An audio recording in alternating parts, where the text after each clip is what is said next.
Diosdado Cabello ha publicado un vídeo en el que pretende dar una imagen de tranquilidad ante la amenaza que supone tener el 10% de la armada estadounidense en las costas del país. Y entre algunas de las cosas que ha dicho, nos señala que los yanquis quieren robarse los recursos naturales de Venezuela. De lo que quieren robarse los recursos naturales de Venezuela, que es un pueblo unido en paz. Me ha parecido interesante el comentario porque es lo típico. De hecho, Estados Unidos y petróleo deben ser dos de los conceptos más asociados del mundo. Pero, ¿tienes idea de por qué? ¿Lo sabe siquiera Diosdado? Yo creo que sí, pero confía en que tú no tengas ni puta idea y que le compres el argumento sin pensar siquiera en lo que cojones significa. No os digo que tenga razón o no, eso tendréis que decidirlo vosotros. Yo os voy a explicar un poco el trasfondo del robo de petróleo yanqui. Además, veremos la gestión del petróleo y los recursos naturales cuando están en manos de los gobiernos de estilo chavista, para ver si es mejor o peor. Lo aderezaré un poco con mi opinión para que me dejéis vuestras conclusiones en comentarios. No sin antes recordaros que os suscribáis, dejéis un like y compartáis el vídeo, que ayuda mucho. Pero bueno, comencemos por lo fácil, porque el chiste de los yanquis y petróleo se cuenta solo, aunque tal vez no sepas por qué. Esto se debe a, que cuando los yanquis invaden Irak en el año 2003, la principal causa que George Bush expuso como argumento fue la de que Saddam Hussein tenía armas de destrucción masiva. I take the fact that he develops weapons of mass destruction very seriously. Y sin embargo, se demostró después de años de guerra, ocupación y desastre que esa no era la principal causa, porque en realidad fue efectivamente el petróleo. A ver, no era la única causa. Estos conflictos, como veis con el caso de Venezuela, tienen muchos fundamentos. Pero sí, en el caso de Irak, el petróleo fue la causa principal. ¿Y por qué? Te preguntarás. Pues veréis, en 1990 el presidente de Irak, Saddam Hussein, decidió invadir Kuwait. ¿Pero y por qué? Joder, deja de preguntar. Pues exactamente por las mismas razones por las que George Bush le invadió luego a él. ¿Cómo te quedas? ¿Qué pensabas? ¿Que los yanquis eran los únicos a los que les interesa el petróleo? A ver, es un recurso geoestratégico de la hostia, crack. Si no lo pillas tú, lo va a pillar otro. Y si no me crees, mira la situación España-Marruecos. Marruecos está encontrando yacimientos cerca de Canarias y le está faltando tiempo para ponerse a extraerlo. Mientras que España, por las leyes ambientales, se queda mirando cómo los marroquíes se lo llevan todo crudito, literalmente. Se llama drenaje. Yo poseo todo lo que hay alrededor, así que absorbo lo que hay debajo. Si tienes un batido y tengo una pajita, eso es una pajita, ¿ves? Mi pajita avanza por toda la habitación y empieza a absorber tu batido.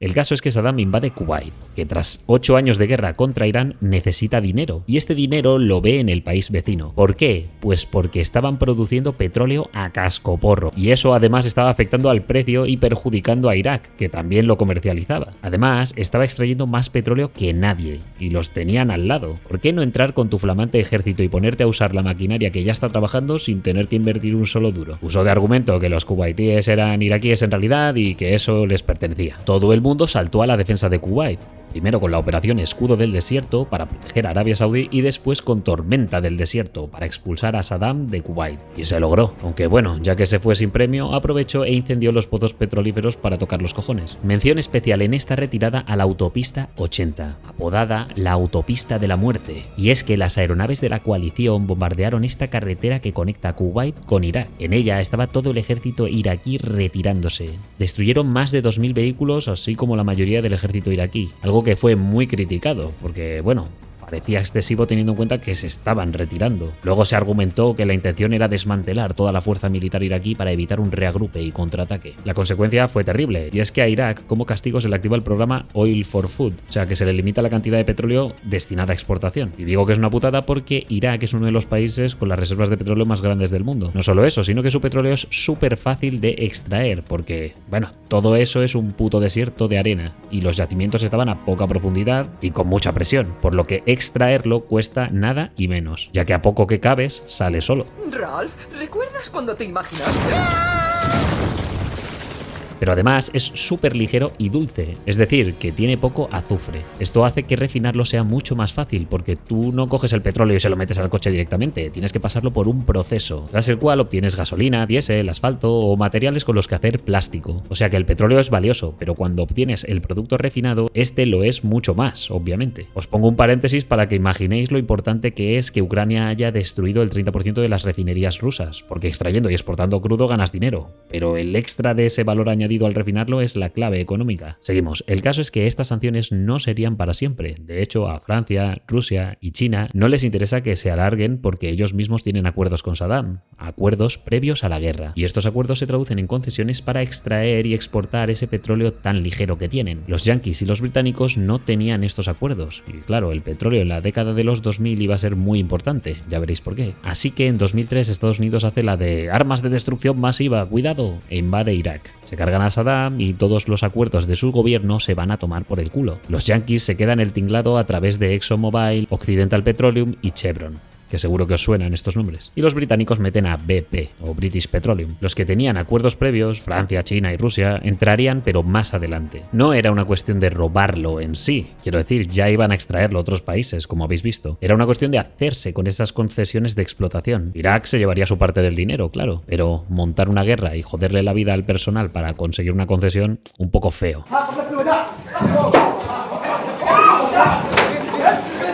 Y bueno, estamos en la década del 2000. China explota y con esta explosión hace falta petróleo. Han perdido la explotación iraquí, que le venía de perlas por la proximidad. ¿A quién le viene de absoluta puta madre que China necesite comprar petróleo? Pues a Venezuela. Chávez acaba de hacerse con el poder y le inyecta petróleo a China como si no hubiese un mañana. Y a los yanquis también, que este no hacía ascos a nadie. Pero vamos, igual que Chávez le vende petróleo, Evo Morales en 2006 empieza a forrarse vendiéndoles gas. Y fijaros que hablo de Chávez y Evo Morales, no tanto de Venezuela y Bolivia, porque quien se forró fue la cúpula directiva, no el pueblo del que tanto hablan. Ah, sí, y me dejé a Argentina durante la época de los Kirchner. Se forraron vendiéndoles soja a los chinos, que pasaron a ser prácticamente el 90% de los receptores de las exportaciones del país del tango y las empanadas. ¿Qué tienen en común estos tres países? Que su gestión de este boom va a ser terrible para los ciudadanos. Expropiese. De acuerdo. ¿Y aquel edificio allá en la esquina? Para algunos más que para otros, eso es verdad. Pero hablemos de las cosas en común. Los tres países tienen una materia prima extremadamente valiosa por la que los chinos principalmente están pidiendo como locos. Y en el caso venezolano, el tema se dispara más aún, porque el precio del petróleo se fue a la luna, precisamente gracias a la invasión de Irak, que eliminó temporalmente a uno de los mayores exportadores. Y bueno, si sabéis un mínimo de economía, ¿qué pasa cuando hay mucha demanda y poca oferta? Que el precio de la cosa que se vende sube, porque la quiere más gente y están dispuestos a pagar más por ella. Para los tres países esto es una completa bendición, porque exportar una materia prima es fácil. No necesitas a una población súper preparada, solo a gente que te cubra la mano de obra para la extracción y la logística para exportar. Puedes pedir ayuda y traer expertos internacionales que te cubran la parte más intelectual del proceso, al menos temporalmente. Así que todos están contentos, el negocio va viento en popa a toda vela. El desarrollo económico que trae todo esto al país es evidente. Pero ahora nos tenemos que plantear el siguiente paso, ¿no? Quiero decir, no puedes depender de una materia prima por siempre, porque bueno, se puede acabar o la necesidad que hay de ella puede reducirse y con ello los precios caer. Es decir, te está entrando dinero, pero también tienes un tiempo limitado para hacer cosas con ese dinero antes de que deje de fluir. Un buen gestor, ¿qué haría? Pues en el caso de Venezuela yo lo veo más o menos claro. Buscar qué valor puedes añadir a ese petróleo. Es decir, refinarlo para ganar más dinero. Sobre todo porque este petróleo venezolano no es como el de Irak, que era dulce, ligerito y fácil de extraer. Aunque Venezuela tenga los yacimientos de petróleo más grandes del mundo, es del malo.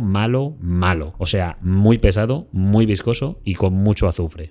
Huele a azufre todavía. Esto hace que necesites refinerías mucho más especializadas para procesarlo. Además, debes plantearte qué otras cosas puedo explotar económicamente en el país para no depender solo del petróleo. Porque claro, antes igual no tenías dinero para diversificar, pero ahora que lo tienes debes construir la infraestructura necesaria para que se puedan explotar otros recursos. También debes mejorar la educación de tu pueblo, porque si produces idiotas vas a depender siempre de extranjeros para que lleven las riendas, y eso te hace dependiente. Pero además, cuantos más ciudadanos inteligentes tengas, más posibilidades hay de que a alguno se le ocurra algo que hacer para que el país gane más pasta. Ya que si el país genera pasta, en teoría la población verá cómo la calidad de su vida mejora. Pero esto a Chávez no le gustó un puto pelo. Él era un líder populista que había llegado al poder no para mejorar las cosas, sino para parasitarlo. El diablo está en casa, pues. El propio diablo está en casa. Eso de que la población mejore su calidad de vida es algo que, al igual que a los castristas en Cuba, no le molaba nada. Ellos habían llegado con la excusa de la revolución, y la revolución no se nutre de la felicidad y prosperidad de la gente. Se nutre de que todos estén cabreados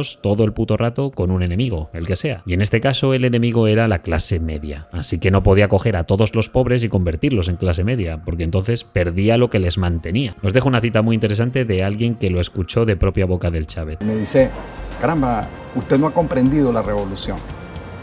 La revolución se trata de mantener a los pobres pobres. pero con esperanza. Porque los pobres son los que votan por nosotros, los pobres son los que nos dan el poder. Y mientras nosotros hacemos el discurso de la defensa de los pobres, no los podemos sacar a la clase media, porque dejan de ser pobres y pasan a ser nuestro enemigo. ¿Qué hace el bueno de Huguito? Se enemista con los yanquis, que además eran los culpables de que Venezuela se hubiese forrado. ¡Váyanse al carajo, yanquis de mierda! Y coge mi tesis de diversificar, invertir y generar prosperidad y se la pasa por el forro de los cojones. Maravillosa jugada. Es más, coge la peor postura que puedes tomar, la cortoplacista. Pilla el dinero que estaba ganando con el petróleo y lo invierte en paguitas, subvenciones, pensiones y estómagos agradecidos. Todo bajo el programa de las misiones bolivarianas, cuyo lema era «Con Chávez manda al pueblo», pero que en realidad debía ser pan para hoy, hambre para mañana. Miento, parte de ese dinero no va a paguitas, es verdad, sino que se lo van quedando los chavistas, que para tener el país en la miseria hay que ver las fortunas que tienen sus dirigentes. Maduro tiene declarado un patrimonio de casi 3 millones de dólares, pero es que los yanquis dicen que han incautado activos vinculados a su entorno por valor de más de 700 millones de dólares. Sacad las conclusiones que queráis. Este es el principal motivo por el que aún existe gente que apoya al chavismo de verdad, no aquellos que lo hacen porque si no les meten presos. Tenéis los que los apoyan porque se han forrado con él. Estos son malos de verdad, o sea, malvados, porque saben que se están forrando a costa de joder a la población. Y luego tenéis a los idiotas, que los apoyan porque se pensaban que Chávez cagaba dinero, solo porque pilló el momento del boom del petróleo. ¿Y qué ocurre? Bueno, recordad que el boom del petróleo no va a durar toda la puta vida. Es más, a partir de la muerte de Chávez en 2013, el precio pasa de $100 el barril a $26. A las 4:25 de la tarde de hoy, 5 de marzo, ha fallecido el comandante presidente Hugo Chávez Frías. Justo cuando Maduro hace su primera robada de elecciones. En este punto el éxodo grande venezolano empieza. Porque claro, es típico de un país democrático y próspero que más de 9 millones de habitantes se larguen corriendo, ¿sabes? Antes de 2019 no había sanciones relevantes al petróleo por parte de Estados Unidos, por lo que la crisis que había se debía precisamente a la mala gestión chavista, ya que solo se preocupaban de parasitar el poder e hicieron que todo girase en torno al petróleo en lugar de diversificar. Pero es que a partir de 2019, al llevar años convertido en un régimen dictatorial represivo, Estados Unidos corta lazos y prohíbe la compra. Y paro para señalar una cosa, con todo esto, es verdad que en 2022 se dio permiso a la empresa Chevron para explotar el petróleo en Venezuela y exportarlo a Estados Unidos. Pero vamos, nada que ver con el volumen de venta que tenían antes. Y de hecho, Chevron está ejerciendo toda la presión que puede para que no haya cambios drásticos en Venezuela. Asumo que a través de Richard Grenell, que es dentro del círculo de Trump quien quiere usar la diplomacia con el régimen para que no peligren los ingresos de Chevron. Algunos señalan que hasta Maduro está tratando de apoyar esta postura, así como financiando a influencers. Y no hablo de Michelos. Acá estamos alistándonos para defender la tierra de Bolívar, de Hugo Chávez, de los libertadores. Sino de influencers yanquis del entorno MAGA para desprestigiar la oposición a la dictadura y que así Maduro parezca un líder más próximo a Trump. Durante uno de sus últimos programas, Tucker Carlson, el polémico expresentador de Fox News, sorprendió a todos al defender al dictador venezolano Nicolás Maduro.